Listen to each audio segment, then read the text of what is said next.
Good afternoon, everybody. I am really delighted to be here. It's always great to be a part of aging conferences really geared towards aging that encompass both our research community and academic community, as well as the larger community of people who are directly affected by us all getting older. So really happy to be here. Thank you so much for the introduction, Lisa. It was very kind of you to also mention that I was a national champion. It's something that gets that I love to bring up, but that I don't ever want to bring up myself. So thank you for doing that for me. And I'm also really excited to be presenting behind Maria because because her presentation was amazing and she's a scholar that I respect a lot, but also because the content of her work sets up segues nicely into what I'm going to talk about today. So the title of my talk is Measuring More Than Exposure: Does Appraisal Matter for Black-White Differences in Anxiety and Depressive Symptoms Among Older Adults? And while this work isn't directly measuring older adult health and well-being during the pandemic, there's a lot of application and things we can tie to what's happening currently in the pandemic as well. So one of the reasons why I really am happy to be behind Maria in this talk is that she kind of already set up how oftentimes researchers go after the disadvantaged narrative in health and aging. And that is really even more so the case for thinking about race and ethnic differences in health.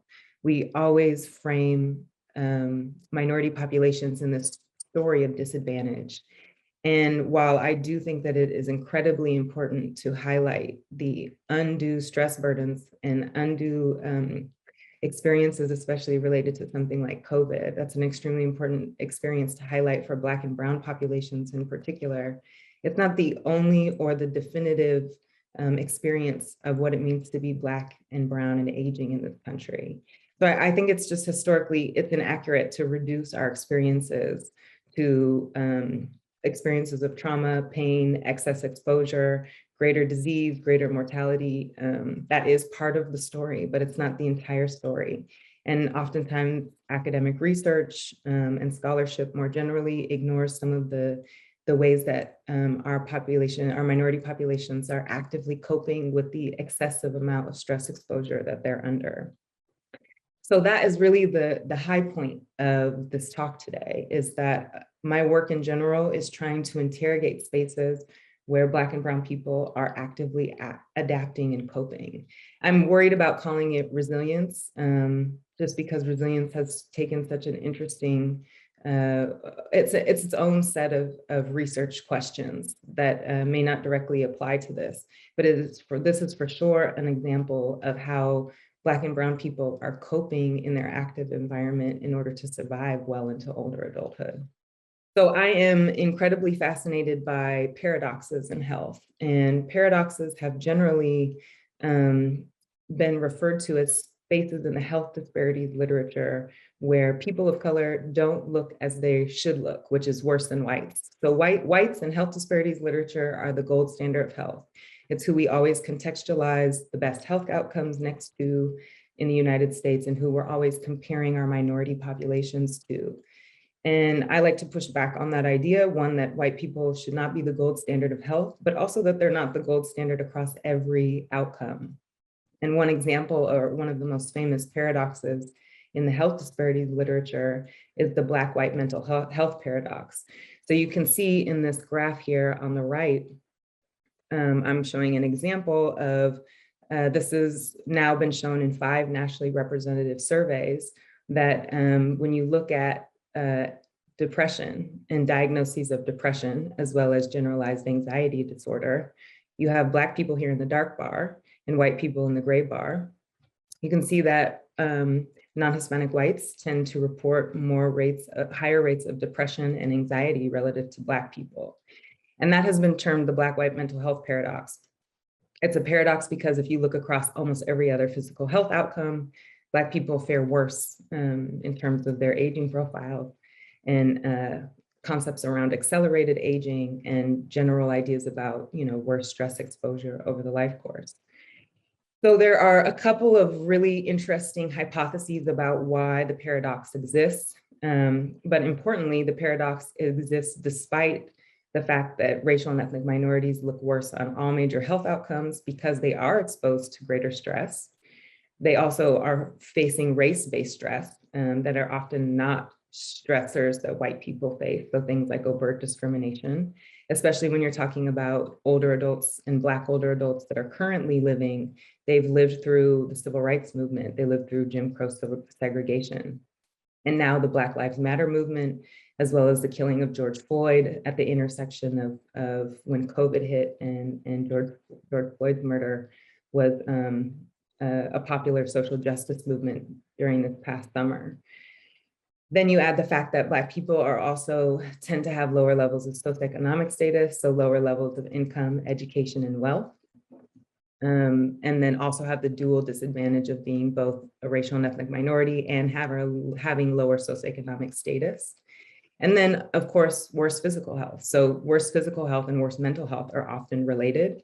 You can't always discern which one comes first. So sometimes poor mental health can lead to poor physical health, and poor physical health can also lead to more anxiety and depression. So these things are related. But moral of the story is that we really don't have good theory, hypotheses, or explanations for why something like the Black-white mental health paradox exists.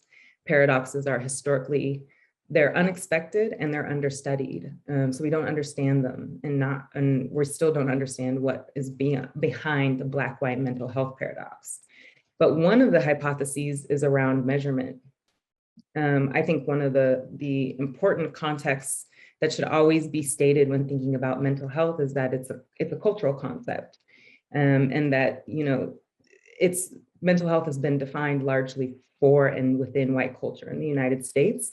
The diagnostic manual was developed to diagnose mental health and issues related to mental health for majority white populations. And now we're fitting that into our minority populations in the United States, which can have some unexpected consequences.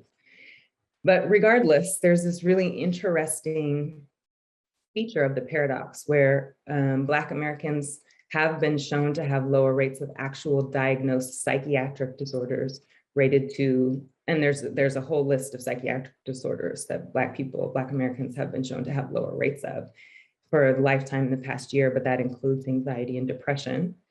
However, when you look at something like nonspecific psychological distress, so asking about general distress in your life in the last month and the last 2 weeks, Black Americans tend to report higher rates of nonspecific psychological distress.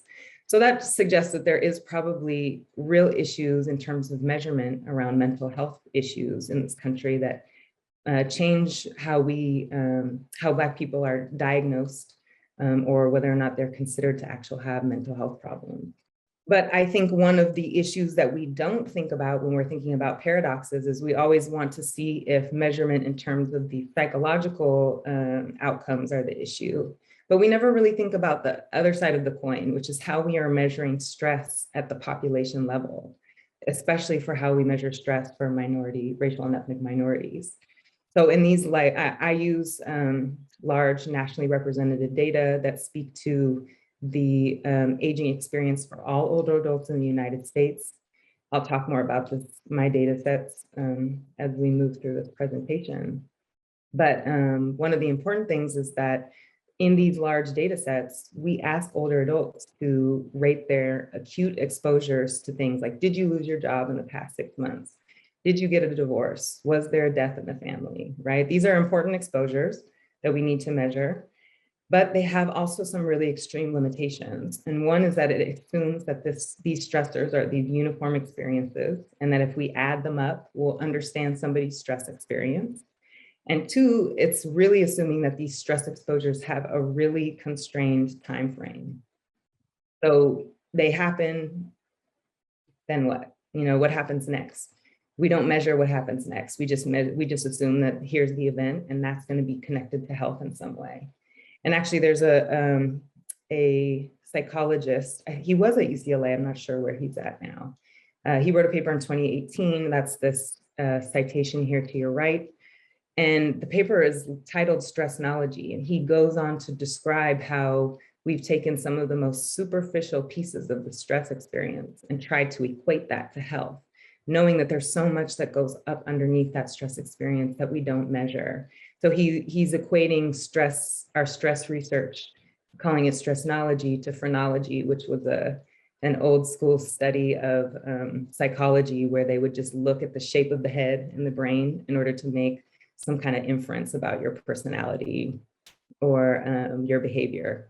So it's a really, he's basically just saying it's a really superficial way to think about the stress experience, and that we can do a better job of thinking about that. I think we've known this also for a while, because all the way back in, so stress research reaches back quite a bit. It's a very well developed area of research that's really just centered around stress exposure. But we have citations all the way back to 1984 that talked about perceived stress, and this idea that you have to actually acknowledge it and take in the threat, acknowledge that it's a threat, and then respond. And that acknowledgement starts within your head, right? It's a perceived stress experience, it's neurological, the reaction to your environment. And that's what actually kicks off the stress and health cascade. And if you don't perceive something as a stressor, then it's not a stressor, right? You have to acknowledge that. And each person would maybe consider stressors differently and how much they really stress somebody out. So Lazarus and Folkman, these are old school stress researchers that said in 1984, the degree to which a situation is perceived as threatening and elicits a stress response is a psychological process, and it's a function of the individual's appraisals of that situation. So we've kind of lost sight of the fact that this appraisal process is really something maybe we should consider in stress research, especially when it's related to health and well-being of racial and ethnic minorities. So, I have spent a lot of time thinking about, are there racial and ethnic differences in this idea of perceived stressfulness? There are not many studies that have looked at racial and ethnic differences in appraisal or how you perceive your stress. And there are definitely not studies that do that at a national level. There's often smaller studies that look at small homogeneous groups of older adults, which makes it hard to apply to, diverse populations of older adults who are experiencing a wider range of stressors. So that was one huge goal of mine, was to start to think about how we might be able to measure or capture a stress appraisal process or perceived stressfulness of stress, knowing that not all older adults or not all people will consider stress exposure upsetting or stressful. And why would there be differences then why would there be racial and ethnic differences in how people perceive stress? People think that stress appraisals are this individual level variable that would not have group contexts for which, the stress experience is happening. And I want to push back a little bit on that idea that, there's these cultural and socioeconomic contexts that are really the framework that stress is happening. And your stressful experiences are interpreted and assigned meaning within that space. And a lot of times, racial and ethnic minorities share cultural and social economic contexts, which means they're filtering stress through maybe similar lenses, more closely than maybe they would with somebody from a different or racial or an ethnic group. And all of these things are going to influence the extent to which any event is going to be appraised as stressful, right? Another important point in thinking about why racial and ethnic minorities might think of their stress differently is that not only are they exposed to stressors that are specific to their race and ethnic group, they also have race-specific positive resources. So in general, our white and higher educated groups are going to have more access to education, income, and wealth, these material resources that they might use to combat the effects of stress on health. Racial and ethnic minorities have less access to education, income, and wealth as a means to buffer the effects of stress on health. So they have to be more creative in thinking about which ways they might be able to do this. I think especially for Black Americans, something like religion And if you think about the history of religion in the United States, Black Americans have, when they were enslaved, were using churches as spaces of liberation to talk to each other, to think about, they were social forms of social support, ways to get out from under the master's eye potentially. So the church and religion has functioned very differently for Black communities in the United States. And it's been a source of racial pride, social networking, strong sense of racial identity can be developed in these spaces. And now, you know, that we're further away from slavery, these types of positive resources are now sources of space that racial and ethnic minorities can use to buffer the effects of stress. So relying on your network to help get some financial resources, or thinking about having a strong racial identity, what that might do to buffer the effects of stress in the United States. That can go a long way. There's research on each of these resources as being potential stress buffering spaces. So racial and ethnic minorities are going to have protective factors. They're going to first be exposed to stress on a different level. They may appraise that stress differently than other racial and ethnic groups. And then they're going to have a set of protective factors that might help them buffer stress differently than other racial and ethnic groups. So this can have differential effects then on mental and physical health. And oftentimes in health disparities research, all we're doing is measuring differences in mental and physical health, but we're not capturing all the variability that happens before we get to those differences in health. So that could be part of the issue of why we're having a hard time explaining these mental health outcomes. The other thing that I wanted to stress was that our older adult populations in general actually respond to stress more positively than they're better able to respond to stress than younger adults. There's a lot of reason why that may be. But in general, we think it's related to enhanced regulatory processes around emotional well-being. This idea of like wisdom and with age and being able to respond to stress potentially more effectively, or maybe you've seen this before, it's no longer something that really spikes your stress response.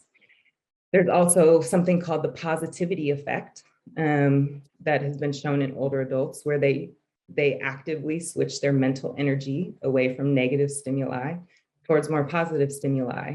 And that process may be one way that Black and brown older adults are shifting away from some of the negative effects of stress to more positive, the more positive impacts of adversity.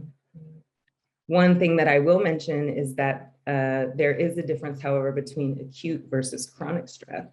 Acute stress being stress that happens really in a short amount of time, like this graph down here. This blue bar is representing acute stress, while this gray bar is representing chronic stress.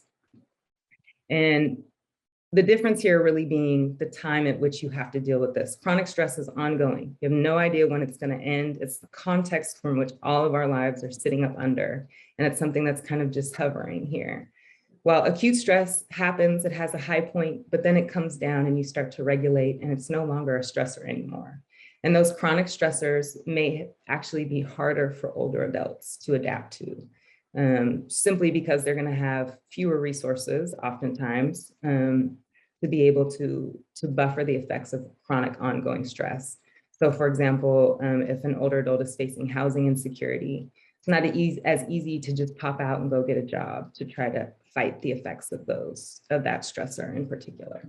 So in this study, we're thinking about chronic stress and whether or not stress exposure or stress appraisal differentially affect anxiety and depressive symptoms for Blacks and whites and how that might buffer the effects of these. So my data are coming from the Health and Retirement Study. It's a nationally representative sample of older adults that oversampled both Black and Latinx adults to make sure we had adequate numbers of both. Our measure of chronic stress has two components. It has this stress exposure component. They're asking about all of the chronic stressors you may be exposed to, whether that be housing problems, financial strain, problems in a close relationship, versus our stress appraisal, which is just a response of how upsetting any one of these stress exposures are.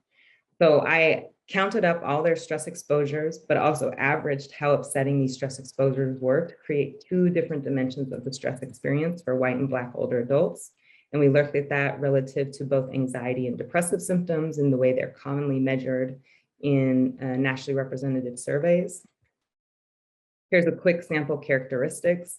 The mean age of my sample was 66.3 years old, 91% white, 9% Black, 54% were women, 46% men, and 51% had a high school degree or less. So here's where the findings get interesting. So our older adults, of course, we have typical, what we expect, race differences in stress exposure, where Black older adults are overexposed to stress, while white older adults report lower chronic stress exposure. But what's interesting is when we looked at chronic stress appraisal, you can see that white older adults on average are reporting their stress as more upsetting than our Black older adults.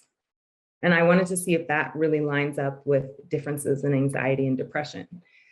Well, as soon as I started looking at race differences in anxiety and depression, you can see that our white group has actually lower rates of both anxiety and depressive symptoms. So there is no evidence of the Black-white mental health paradox among older adults. It can be different at different points in the age group, but in general, in our sample, Black older adults have more symptomology. So the difference here is that we're not measuring diagnoses. We're doing a count of symptoms, of anxiety symptoms and depressive symptoms, which don't correspond perfectly to diagnoses. So that may be part of the measurement issue I was talking about earlier. But regardless, there's no paradox.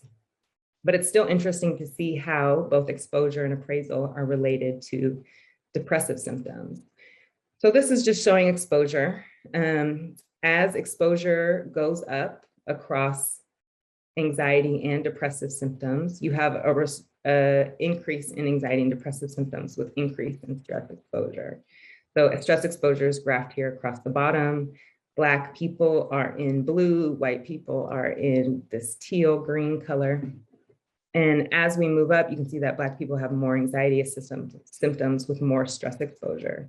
But when you look at depressive symptoms, you actually see the opposite. You see what's actually more consistent with the paradox, where as you have increases in stress exposure, you have similar amounts of, or Black people have lower amounts of depressive symptoms.